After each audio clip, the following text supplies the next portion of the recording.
वाले हैं हाल ही में आई मूवी मुंजिया को, जो कि आपको जरूर पसंद आएगी। इसलिए वीडियो को अभी लाइक कर दीजिए। हम चलिए कहानी शुरू करते हैं। तो मूवी की शुरुआत में हम एक गोटिया नाम के लड़के को देखते हैं, जिसे उसकी माँ एक छड़ी से मार रही होती है, क्योंकि गोटिया जिद बांध कर बैठा था कि वो मुन्नी नाम की लड़की से ही शादी करेगा, जो कि उससे 6 साल बड़ी थी और उसका रिश्ता कहीं और से तय हो रखा था। तब यहाँ गोटिया ने उसके मंगेतर के खाने में चूहे मारने वाली दवा मिला दी थी, इसीलिए उसकी माँ उसे मार रही थी। लेकिन गोटिया कहता है कि तुम चाहे मुझे कितना ही मार लो, मैं अगले 7 जन्म तक उससे ही प्यार करता रहूंगा और मुन्नी सिर्फ मेरी है। तब उसकी माँ उसे खींचते हुए बाहर लेकर आती है और कहती है कि आप इसका मुंडन करिए। अब एक तरफ गोटिया का मुंडन हो रहा था और दूसरी तरफ मुन्नी की शादी, जिसे देखकर गोटिया मन ही मन काफी गुस्सा होता है। अब रात को गोटिया अपनी बहन को लेकर कहीं जाने लगता है और रास्ते में उसकी बहन पूछती है कि भैया हम कहाँ जा रहे हैं। तब गोटिया कहता है चितुकवाड़ी, जिसे सुनकर उसकी बहन रुक जाती है और कहती है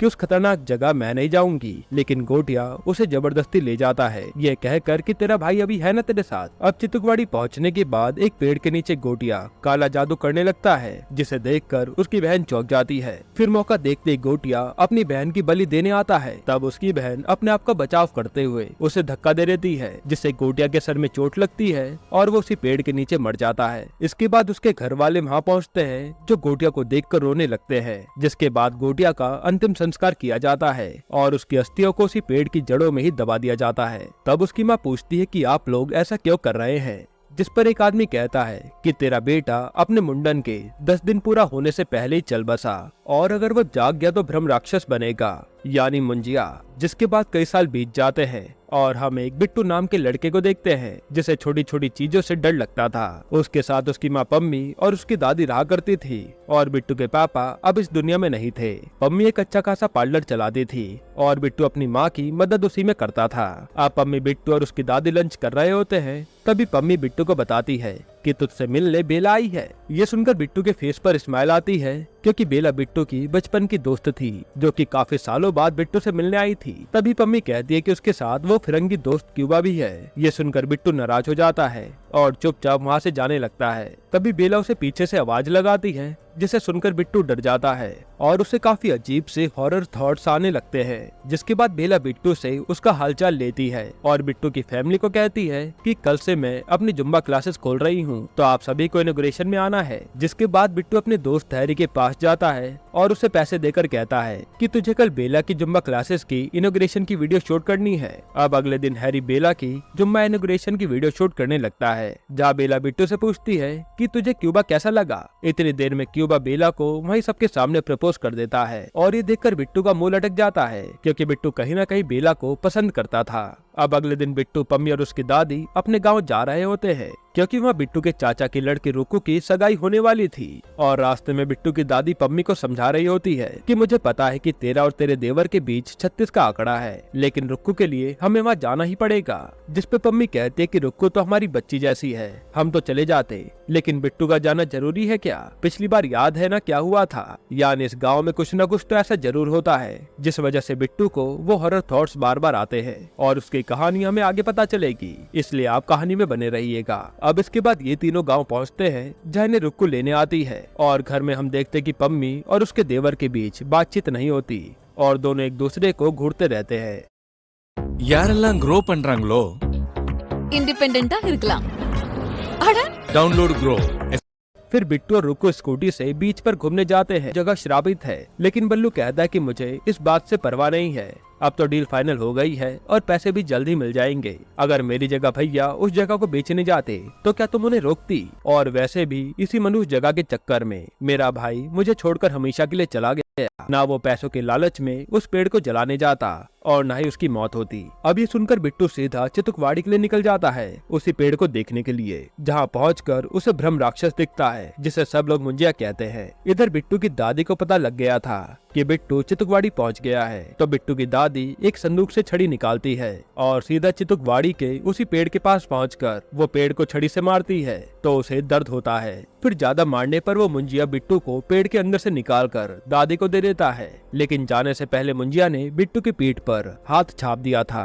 जिसके बाद दादी और बिट्टू सीधा बीच पर से जा रहे होते हैं, जहाँ दादी से बिट्टू पूछता है कि मेरे पापा की मौत के बारे में आपने मुझे क्यों नहीं बताया था। दादी कहती कि क्या बताती, ये सब मेरी ही गलती थी, मैंने ही उसे वहाँ भेजा था उस पेड़ को जलाने के लिए। साथ ही दादी ये भी बताती है कि वो मुंजिया मेरा ही भाई है, यानी दादी गोटिया की बहन थी। फिर बिट्टू कहता है कि अगर वो मुंजिया यहाँ आ गया तो दादी कहती कि वो यहाँ कभी नहीं आ सकता, उसे पेड़ से बांधा हुआ है। तभी हम बिट्टू की पीठ पर वही हाथ का निशान देखते हैं जो कि अब ग्लो कर रहा था, और मुंजिया दादी के सर के ऊपर होता है जो कि दादी की गर्दन तोड़कर उन्हें मार देता है। और ये देखकर बिट्टू बेहोश हो जाता है। अब अगले दिन दादी का अंतिम संस्कार किया जा रहा था, जहाँ बल्लू कहता है कि ये परिवार वाले पहले ही मेरे भाई को खा गए और अब मेरी माँ को भी। ये सुनकर पम्मी बिट्टू को लेकर वापस अपने घर चली जाती है और वो मुंजिया बिट्टू के साथ ही उसके घर पर आ जाता है। अब मुंजिया केवल रात को ही अपना खेल दिखाया करता था और सूरज ढलते ही वो बिट्टू को मारने लगता था, जिससे बिट्टू उसके डर से काफी गुमसुम सा हो गया था। पम्मी को तो लगने लगा था कि बिट्टू ड्रग्स लेने लगा है। वहीं वो मुंजिया बिट्टू को धमकी दे रहा होता है कि मुन्नी को ढूंढो जल्दी, वरना मैं तुम्हारी माँ को मार दूंगा। और बिट्टू सोचने लगता है कि ये मुन्नी कौन है और मैं उसे कहाँ ढूंढूंगा। इसके बावजूद अपनी माँ को बचाने के लिए वो मुन्नी को ढूंढने लगता है और इसी टेंशन में बिट्टू की आंखों के नीचे धब्बे भी आने लगे थे। फिर एक दिन हैरी बिट्टू से मिलने आता है और कहता है कि भाई तू ये क्या कर रहा है। पम्मी आंटी ने बताया कि तू तेरी दादी के जाने के बाद गम में ड्रग्स लेने लगा है। तब बिट्टू हैरी को सारी बात बताता है और जब रात हो चुकी थी तो बिट्टू और हैरी साथ में बैठे होते हैं। तभी वो मुंजिया वापस से बिट्टू को डराने आ जाता है। यहाँ हैरी उस मुंजिया को देख नहीं पा रहा था क्योंकि उसे सिर्फ उसका खून ही देख सकता था, लेकिन हैरी उस मुंजिया की आवाज सुन पा रहा था। अब दोनों डर के मारे कांप रहे होते हैं और बिट्टू कहता है कि मुन्नी जरूर मेरे गांव से ही होगी और वो तुरंत रुक्कू को फोन लगाकर मुन्नी के बारे में पूछता है। तब रुक्कू गांव वालों से पता करके बिट्टू को फोटो भेजती है, जिसमें मुन्नी की फोटो देखकर हैरी कहता है कि अबे ये तो बेला की दादी है और ये तो अभी जिंदा है, यहीं पर है। तब मुंजिया कहता है कि अभी जाओ उसे देखने। अब ये दोनों डरते हुए बेला के घर पहुंचते हैं, जहाँ बेला की दादी काफी बूढ़ी होती है और बिट्टू और उनसे कुछ बात नहीं हो पाती। तब बिट्टू और हैरी वहाँ से जाने लगते हैं। तभी उन्हें बेला दिख जाती है और बेला तुरंत बिट्टू को आकर गले लगाकर कहती है कि सॉरी, मैं उस टाइम पर तुम्हारे साथ नहीं थी जब तुम्हारी दादी चली गई और तुम्हें मेरी सबसे ज्यादा जरूरत थी। इसके बाद बिट्टू और हैरी वापस घर आ जाते हैं, जहाँ मुंजिया दोनों को डरा रहा होता है। तब हैरी कहता है कि सर आप हमें बताइए आपकी शादी कहाँ करानी है, मैं आपकी शादी करवाऊंगा और आप ये भी बताइए कि मुन्नी को कहाँ लाना है। तब मुंजिया कहता है कि मुन्नी नहीं, अब बेला को लाना है, वो भी चितुकवाड़ी में, जहाँ मैं काला जादू करके उसकी बलि दूंगा। ये कहकर मुंजिया चला जाता है। पर ये सुनकर इन दोनों के होश उड़ जाते हैं कि अब तो बेला की जान को खतरा है। अब इस समस्या को दूर करने के लिए हैरी बिट्टू को एक आदमी के पास लेकर जाता है जो भूत प्रेत वाली चीजों से छुटकारा दिलवाता था। उसका नाम एल्विस होता है। वहाँ जाकर बिट्टू हैरी एल्विस को सब बताते हैं, लेकिन बिट्टू को नहीं लग रहा था कि ये आदमी कुछ भी कर पाएगा और वो वहाँ से जाने लगता है। तभी एल्विस बिट्टू की पीठ पर एक निशान देखता है, जिसे देखते उसे समझ आ गया था कि ये तो मुंजिया का काम है। अब मुंजिया का नाम लेते ही बिट्टू और हैरी वहीं रुक जाते हैं और फिर एल्विस दोनों को बताता है कि ये मुंजिया कैसे बनते हैं और इन्हें खत्म कैसे करना है। वो बताता है कि ये मुंजिया रोमियो टाइप के होते हैं और ये बेला से शादी करने के लिए उस पेड़ के पास ही बुलाएगा और मुंजिया को शादी करने के लिए एक बकरी के अंदर आना पड़ता है। जैसे ही ये मुंजिया बकरी के अंदर आएगा तो तुम उस बकरी को मार देना, तब मुंजिया भी हमेशा के लिए मर जाएगा। वही मुंजिया को खत्म करने के लिए एल्विस भी इनका साथ देगा। जिसके बाद ये दोनों बेला के पास जाते हैं और उसे झूठ कहते हैं कि हैरी को एक एड शूट करना है, जिसके लिए तुम्हें बिट्टू के गांव चलना पड़ेगा। इसके बाद बेला, उसके कुछ दोस्त पम्मी, बिट्टू, हैरी और एल्विस ये सब गांव पहुंच जाते हैं। फिर थोड़ी देर आराम करने के बाद बिट्टू और बेला बीच पर जाके बैठते हैं, जहाँ बेला बिट्टू को बताती है कि उसने क्यूबा से ब्रेकअप करने का डिसाइड करा है क्योंकि क्यूबा उसे लंदन शिफ्ट होने के लिए कह रहा है, पर बेला तो यहीं रहकर जुम्मा क्लासेस चलाना चाहती थी। अब जैसे बेला क्यूबा को फोन करके ब्रेकअप करने वाली थी, तभी क्यूबा वहाँ आ जाता है और बेला को सॉरी बोलकर दोबारा से पैचअप कर लेता है, जिससे दोबारा से बिट्टू का मुंह लटक जाता है क्योंकि वो तो सोच रहा था कि अब बेला उसे की होगी। हालांकि अब सूरज ढल चुका था और मुंजिया की एंट्री हो गई थी। तब मुंजिया बेला और क्यूबा को साथ में देख लेता है, जिसके कारण उसे गुस्सा आता है और वो क्यूबा को घसीटते हुए जंगल में ले जाता है। थोड़ी देर बाद क्यूबा को वहाँ से डॉक्टर के पास ले जाया जाता है और डॉक्टर बताते हैं कि किसी जंगली जानवर ने क्यूबा के दोनों गुलाब जामुन खा लिए, लेकिन ये काम तो मुंजिया ने किया था। फिर हम बिट्टू और हैरी को देखते हैं जो मुंजिया को समझा रहे होते हैं कि हम अभी तुम्हारी शादी बेला से नहीं करवा सकते, थोड़ा सब्र रखो। तभी वहाँ रुक्कू आ जाती है और वो भी मुंजिया को देख सकती थी क्योंकि वो भी तो सेम परिवार की थी, यानी मुंजिया के खून से जुड़ी हुई। फिर बिट्टू रुक्कू को सब बताता है कि मुंजिया बेला से शादी करना चाहता है और हमें जल्द से जल्द सारा सामान इकट्ठा करना होगा उस मुंजिया से निपटने के लिए। अब रात को बिट्टू नारियल पानी की जगह बेला को देसी दारू पिलाता है, जिससे वो नशे में हो जाती है। इसके बाद चारों जने सारा सामान लेकर चितुकवाड़ी में पहुंचते हैं, जहाँ एल्विश भी उन्हें फोन से गाइड कर रहा होता है कि पहले तुम आग जलाओ और बिट्टू के खून से बकरी के ऊपर जेड वाला निशान बनाओ, जिसके बाद मुंजिया बकरी के अंदर आ जाएगा और तभी तुम्हें बकरी को खत्म करना होगा। और याद रहे ये निशान बकरी से किसी और के ना लगे, वरना मुंजिया उसमें ट्रांसफर हो जाएगा। फिर ये सभी बिल्कुल वैसा ही करते हैं, बकरी के सर पर बिट्टू के खून से जेड वाला निशान बनाते हैं। लेकिन बेला तो नशे में थी, जो बकरी के साथ खेलने लगती है और उसी टाइम मुंजिया बकरी में एंटर होता है।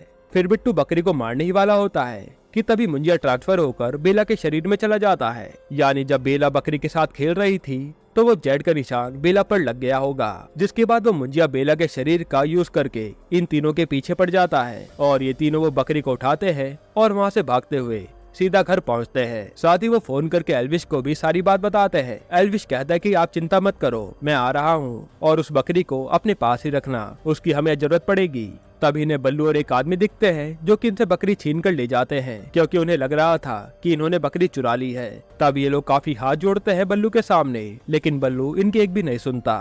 फिर घर पहुंचने के बाद बिट्टू अपनी माँ को सारी बात बताता। इससे पहले वहाँ पर मुंजिया आ जाता है, जो कि अभी भी बेला के शरीर में ही था, जिसे देखकर सब इधर उधर भागने लगते हैं। तब एक कमरे में छिपकर बिट्टू अपनी माँ से कहता है कि मैं सबसे बड़ा लूजर हूँ, पहले मेरी वजह से इस मुंजिया ने मेरी दादी को मार डाला और अब ये बेला को भी मार डालेगा। पर पम्मी उसे हौसला देती है कि तुम लूजर नहीं हो, तुम सब कुछ सही कर सकते हो। तभी वो मुंजिया कमरे में आ जाता है और ये सब डर के मारे बाहर भागते हैं, जहाँ एल्विश भी आ गया था और वो बेला के ऊपर एक भभूत फेंक कर मारता है। इससे बेला थोड़ी देर के लिए वहीं रुक जाती है और एल्विश उसके चारों तरफ एक सर्कल बना देता है, जिससे बेला बाहर नहीं निकल पाएगी। इसके बाद सब जने उस बकरी को ढूंढने लगते हैं। वहीं बिट्टू अपने चाचा के पास जाता है तो वो बताते हैं कि हमने तो उस बकरी को मारकर खा लिया। लेकिन दूसरी तरफ हैरी को वो बकरी जंगल में भागते हुए दिख जाती है और वो उस बकरी को पकड़ ले आता है। लेकिन तब तक तो यहाँ काफी देर हो चुकी थी। बेला किसी तरह से उस सर्कल से बाहर निकल जाती है और सब पर अटैक करने लगती है। तब एल्विश बल्लू को कहता है कि ये सब तेरी वजह से हुआ है, अगर तू बकरी को ना खाता तो मैं अब तक मुंजिया को बकरी में ट्रांसफर कर कर उसे मार चुका होता। फिर वो बल्लू को पेट से बांधकर उसी के खून से उस पर जेड का निशान बनाता है, जिससे वो मुंजिया ट्रांसफर होकर बल्लू के शरीर में चला जाता है। तभी हैरी वहाँ बकरी लेकर आता है, लेकिन अब तो काफी देर हो चुकी थी। तभी बल्लू बेकाबू होकर सब पर अटैक करता है और बेला को चितुकवाड़ी ले जाता है। फिर जब थोड़ी देर में बिट्टू को होश आता है तो वो अपनी दादी को इमेजिन करता है, जो कि उसे कहती है कि तुम जितना मुंजिया से डरोगे वो तुम्हें उतना ही डराएगा। जिसके बाद हम बल्लू को देखते हैं, जो कि बेला को मारने ही वाला होता है। तभी वहाँ बिट्टू आ जाता है उस छड़ी को लेकर, जिससे मुंजिया काफी डरता था। अब बिट्टू उस छड़ी से बल्लू को मार मार के उस पर जेड वाला निशान बना देता है, जिसके बाद बल्लू अचानक से गायब हो जाता है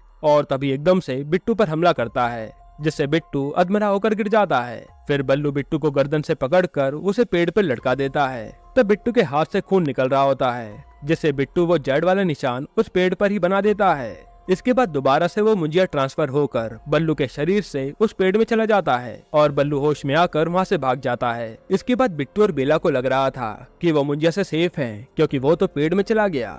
लेकिन तभी मुंजिया उस पेड़ की जड़ों को फैलाते हुए उन दोनों को मारने लगता है। तभी बेला की नजर वहाँ पड़े पेट्रोल पर पड़ती है और वो उस पेड़ पर फेंक देती है। फिर बिट्टू एक मशाल को पेड़ पर दे मारता है, जिससे वो पूरा पेड़ ही जलने लगता है। यानी इन लोगों ने बात सब ठीक हो जाता है और हम बेला को देखते हैं, जिसके पास बिट्टू आता है और उससे कहता है कि मैंने सुना है तुम दोबारा से यूएस जा रही हो। जिसपे बेला कहती हाँ, मैं अपने मम्मी पापा के पास जा रही हूँ, लेकिन जल्दी ही वापस आने की कोशिश करूंगी। तब आज बिट्टू बेला को अपने दिल की सारी बात बता देता है और उसे प्रपोज भी कर देता है। इस पर बेला कहते कि मुझे अब इसके बारे में सोचने के लिए टाइम चाहिए। बिल्लू भी कहता है कि ठीक है, तुम आराम से सोचना और मैं कोई मुंजिया की तरह तुम्हारा पीछा नहीं करूंगा, तुम जाओ और अपनी जिंदगी जियो। ये कहकर बिट्टू भी वहाँ से चले जाता है। अब इसके बाद बिट्टू की लाइफ काफी अच्छी हो गई थी। वो ढंग से काम कर पा रहा था, अपने दोस्तों के साथ चिल भी कर पा रहा था। हालांकि एक दिन तभी बिट्टू को दोबारा से उस मुंजिया की आवाज आती है और वो डरावने थॉट्स आने लगते हैं। फिर हम दूसरी तरफ देखते हैं कि वो जले हुए पेड़ को कुछ लोग काट रहे होते हैं, जिसमें से मुंजिया दोबारा जाग जाता है। यानी अब मुंजिया दोबारा से जिंदा हो गया है। यहीं पर ये मूवी खत्म होती है। दोस्तों, आपको ये मूवी कैसी लगी हमें कमेंट में जरूर बताइएगा। बाकी अगर आपको हाल ही में आई एक कमाल की मर्डर मिस्ट्री मूवी देखनी है तो आप ये वीडियो देख लीजिए। और इसके अलावा आप कौन